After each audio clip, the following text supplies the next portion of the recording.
કલિકાલ સર્વજ્ઞ, બહુ જ માનથી જેમને જોવામાં આવતા, હેડ્સ ઓફ રિસ્પેક્ટ સાથે જેને ભગવાન તરીકે પૂજા કરવામાં આવતી એવા વિદ્વાન મહાન હેમચંદ્રાચાર્ય કલિકાલ એવું વિશેષણ આપી દીધું. કલી એટલે કળિયુગના સમયમાં, કાલ એટલે સમયમાં, સર્વજ્ઞ સર્વમ જાનાતિ ઇતિ સર્વજ્ઞ ઉપપદ તત્પુરુષ સમાસ, જ્ઞ જે બધું જ જાણનારા છે. સર્વજ્ઞ શબ્દ બધું જ જાણનાર એવા હેમચંદ્રાચાર્ય.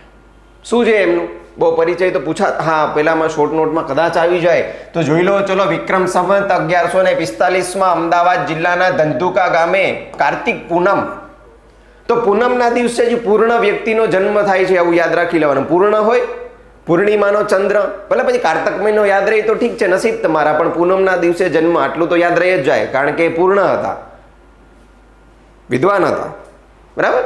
તો એવા હેમચંદ્રાચાર્ય અમદાવાદ જિલ્લાનું ધંધુકા યાદ રહી તો ઠીક છે, બાકી અમદાવાદ જિલ્લામાં જન્મ થયો હતો. તેમનું નામ શું હતું? ચંગદેવ રાખવામાં આવ્યું હતું. માત્ર 8 વર્ષની વયે ખંભાત મુકામે 8 વર્ષના હતા ત્યારે એમણે દીક્ષા લઈ લીધી. દેવચંદ્ર સુરીજી મહારાજ એમની પાસેથી દીક્ષા લીધી. આપણે ઘણા બધા હમણાં વિડીયોઝ ને બધું ફરતું હોય છે, તમે જોતા હો કે આ બાળકોએ નાણે સંસાર મૂક્યો, નાણે દીક્ષા લીધી, નાનાથી લઈને મોટા સુધી બધા. એ જૈન ધર્મનું એક વિશેષ જીવનનો મોટો પડાવ હોય છે, બધાથી સહન ન થાય, જે કરી શકે એ બહુ મહાન, બરાબર. તો પછી એ સોમચંદ્ર તરીકે જાણીતા થયા. દીક્ષા લઈ લીધા પછી 21 વર્ષની વયે એમને સૂરીપદ પ્રાપ્ત થયું. સૂરીપદ એટલે કે કેટેગરી છે, એ લેવલ, જ્યાંથી તમને ભગવાન તરીકેની પૂજા કરવા, એ ધર્મમાં તમને ભગવાન માનવામાં આવે. 21 વર્ષે મતલબ કે બધું જ્ઞાન પ્રાપ્ત કરી લીધું, તમારામાં એક કેપેબિલિટી હોવી જોઈએ. એમને તમને કોઈની ડિગ્રી વગર બનાવી દે, તમારી પાસે એટલું જ્ઞાન છે, તમારી પરીક્ષાઓ થાય અને ત્યારબાદ આવા મોટા પદો મળતા હોય છે. તો સૂરીપદ 21 વર્ષની ઉંમરે પ્રાપ્ત કરી લીધું, બહુ મોટી વાત. અને ત્યારથી એમનું નામ પડી ગયું હેમચંદ્ર સુરી. અને પછી પોતાના જમાનામાં ઉપલબ્ધ બધી જ વિદ્યા શાખાઓમાં તેમણે અભ્યાસ કર્યો, નિપુણતા પ્રાપ્ત કરી. સ્વરચિત કૃતિઓ, પોતે બનાવેલી અલગ અલગ કૃતિઓ એમણે વિદ્યા શાખાઓ એટલે કે વિદ્યાલયો, સ્કૂલો જ્યાં અભ્યાસ થતો હોય બધી વિદ્યા શાખા કહેવાય, એને પોતાનું પ્રદાન પણ નોંધાવ્યું. પ્રદાન એટલે આપ્યું. જ્ઞાનની વિશાળ સમૃદ્ધિને કારણે તેમને કલિકાલ સર્વજ્ઞનું બિરુદ એટલે ઉપાધિ આપવામાં આવી. સિદ્ધરાજ જયસિંહ માળવાના રાજા ભોજ ઉપર વિજય પ્રાપ્ત કરી. સિદ્ધરાજ જયસિંહ વિશે ટૂંકમાં પૂછાય તો શરૂઆત અહીંથી કરી દેવાની. વિજય પ્રાપ્ત કર્યો, પુષ્કળ ધન મેળવ્યું, સમૃદ્ધ ગ્રંથાગાર મળ્યો. આ મેન છે. ધન તો બહુ મળ્યું પણ તો પણ ફેમસ ન થયા, રાજા ભોજ જેવી નામના ન મળી, પણ એ સમૃદ્ધ ગ્રંથાગારની અંદર એ પોતાની સાથે લઈ ગયા અણહિલપુર પાટણમાં. ત્યારે ત્યાં એને આવકારવા વિદ્વાનોનું એક વૃંદ પણ સામેલ હતું. વિદ્વાનોએ બધાએ એમને આવકાર્યા. હેમચંદ્ર સુરી પણ છે એ જયસિંહના રાજ્યની અંદર જ એમના ગુરુ તરીકે બિરાજમાન હતા. હવે એવું કહેવાય છે કે કીર્તિ યસ્ય સ જીવતી. જીવે છે કોણ? કે જેની કીર્તિ છે, ફેમ છે, નામ છે. તમે જન્મો છો, ખાવ છો, પીવો છો, સૂવો છો, જાઓ છો અને મરી જાઓ છો. આટલું જ જો જીવશો તો તમને તમારા ઘરનાય થોડાક દિવસ પછી ભૂલી જશે કે હારું ગો ગઈ. પણ તમે એવું કોઈક નામ કે એવું કામ કરો છો, વિશેષ કામ કરો છો તમારા માટે, સમાજ માટે. તમારા માટે તમે જે સારું કરશો ને સમાજ માટે સારું થઈ જ જશે. અને સમાજ માટે સારું કરવાનું વિચારશો તો તમારે તમારા માટે સારું કરવું જ પડશે. માટે ક્યાંક કોઈક ક્ષેત્રમાં કીર્તિ, તમારી ફેમ એ જ જીવે છે. એવા ઘણા બધા લોકો છે જેને આપણે જોયા નથી પણ અત્યારે હજી પણ એના નામ ખબર છે, એમના એડ્રેસ ભણીએ છીએ, એમની પુસ્તકો વાંચીએ છીએ, એમનું જીવન ચરિત્ર જોઈએ છે. શા માટે?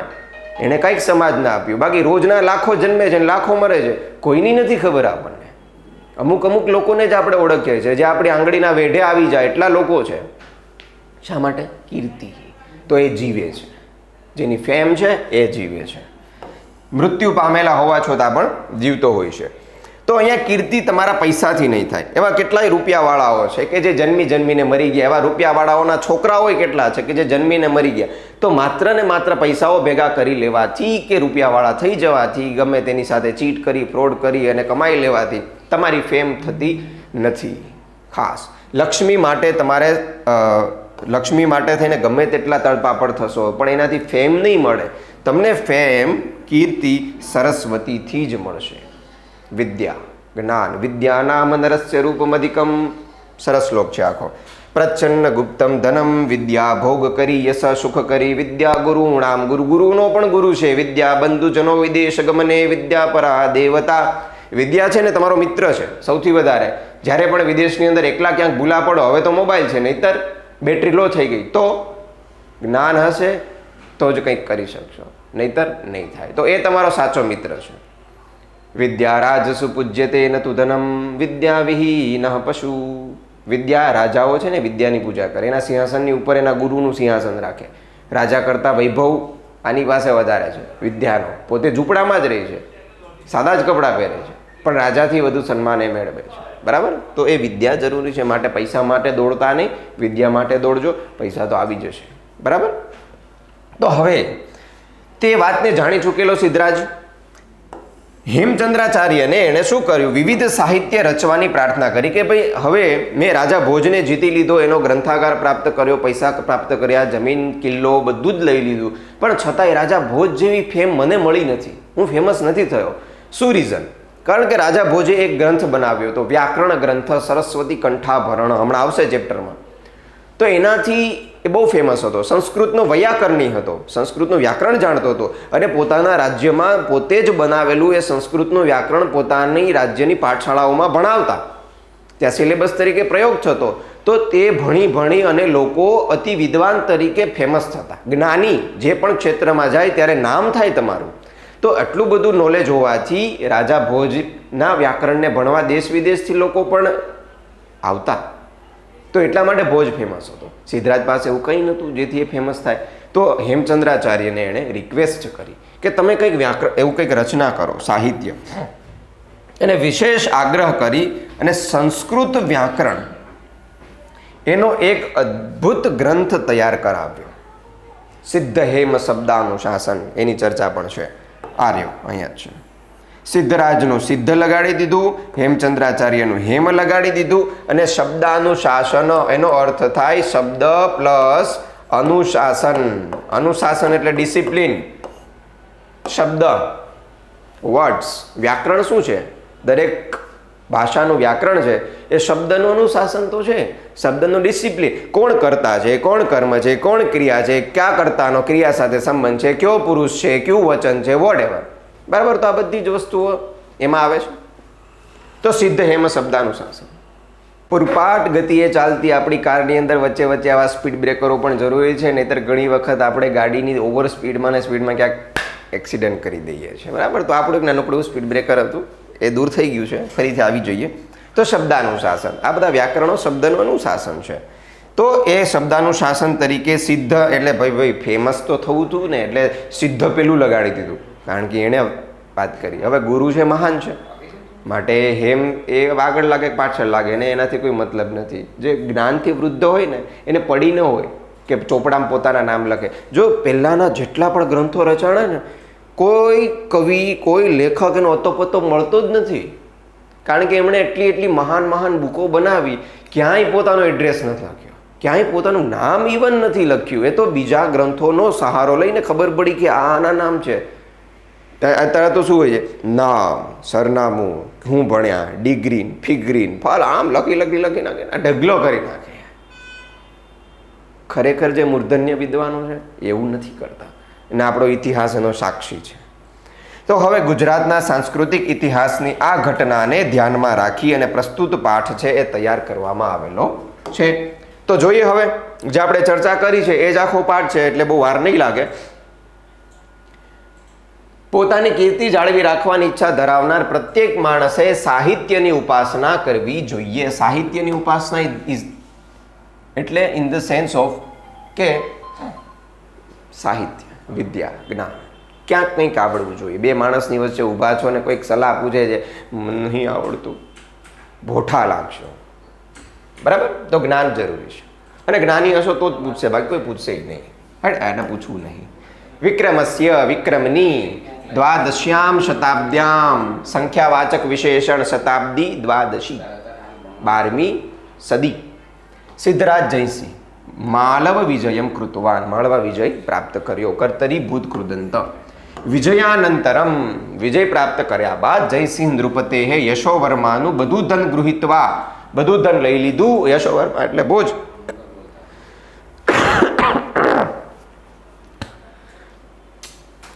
Sorry, speed breaker. ચલો, તો અણહિલપુરમ પ્રત્યાગતવાન, ફરીથી અણહિલપુર આવી ગયા. ધનેન સહ, ધનની સાથે, સહના યોગમાં તૃતીયા વિભક્તિ ઉપપદ.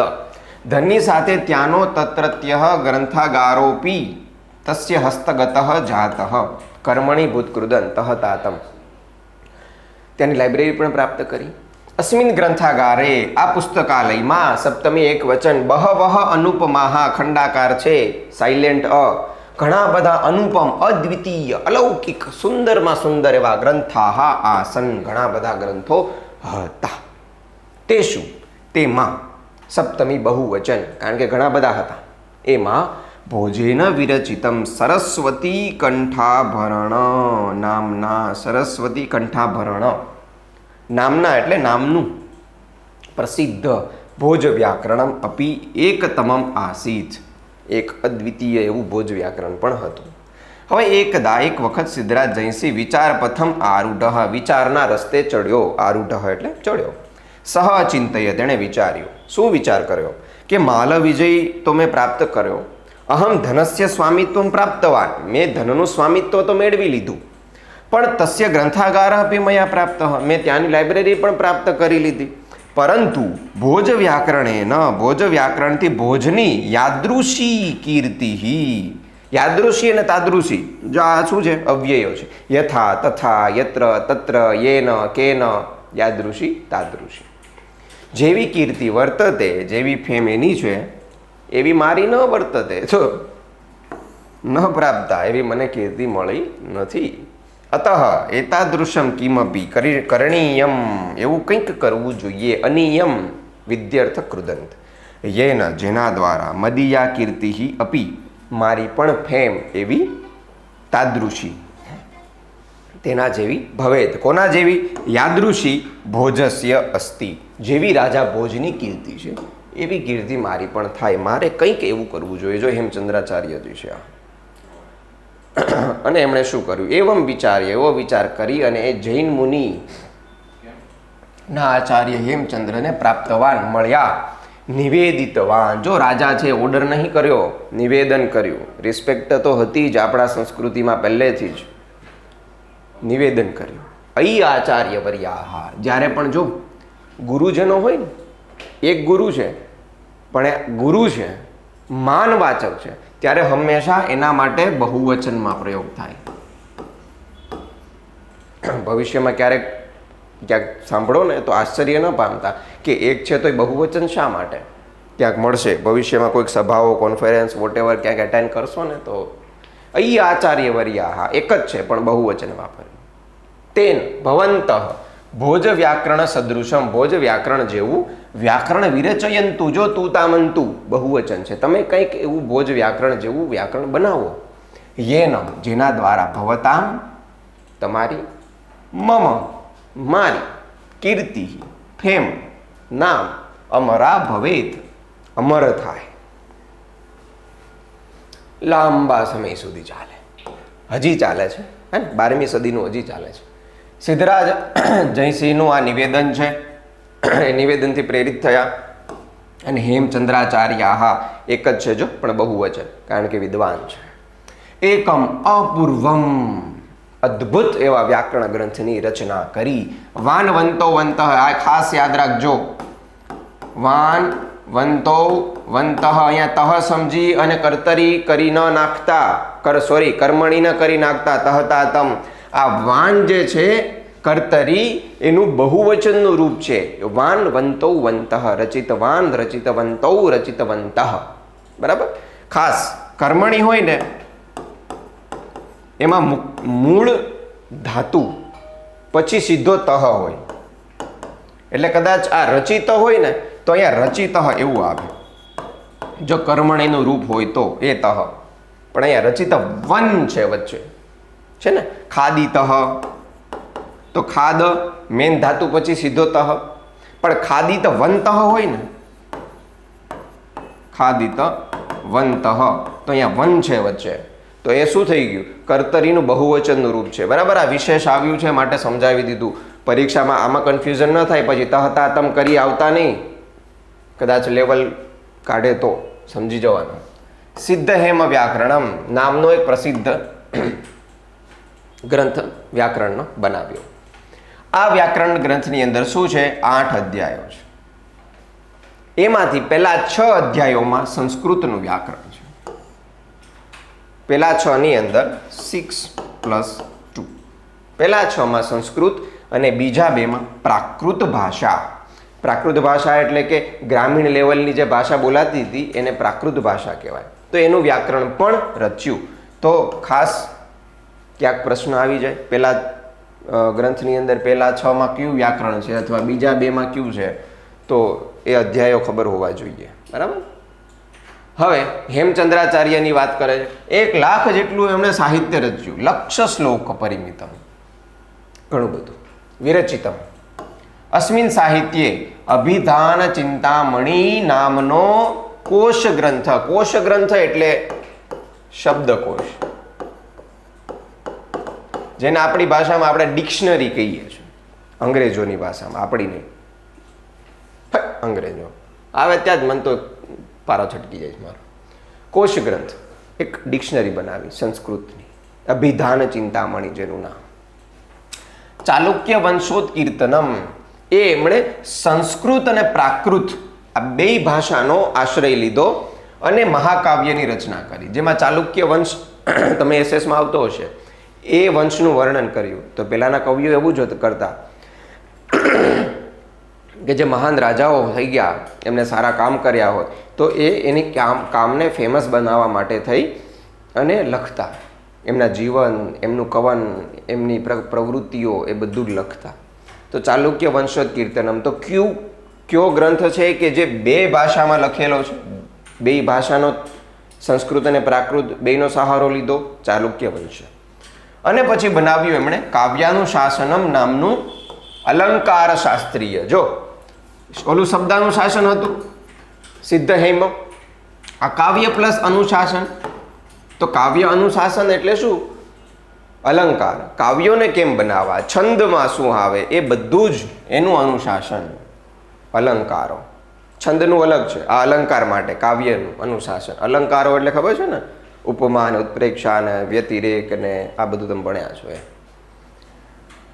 પછી બીજું એક બનાવ્યું છંદનું અનુશાસન, કે આ પછી છંદો આવ્યા બધા, શિખરિણીમાં 17 ને પેલું કેવું છે શ્રગધરા ને, તમને આવતા હશે તો ઠીક છે, પણ શિખરિણી બહુ ફેમસ છે, 17 અક્ષરવાળું. યમના સબલા ગહ શિખરિણી. તો વગેરે છંદનું અનુશાસન છે. એમાં કયા કયા છંદની અંદર કેટલા અક્ષરો ને શું કઈ રીતે, એવા ગ્રંથોનો સમાવેશ થાય છે. તો આટલા વિશેષ થોડાક છે ને યાદ રાખવાના.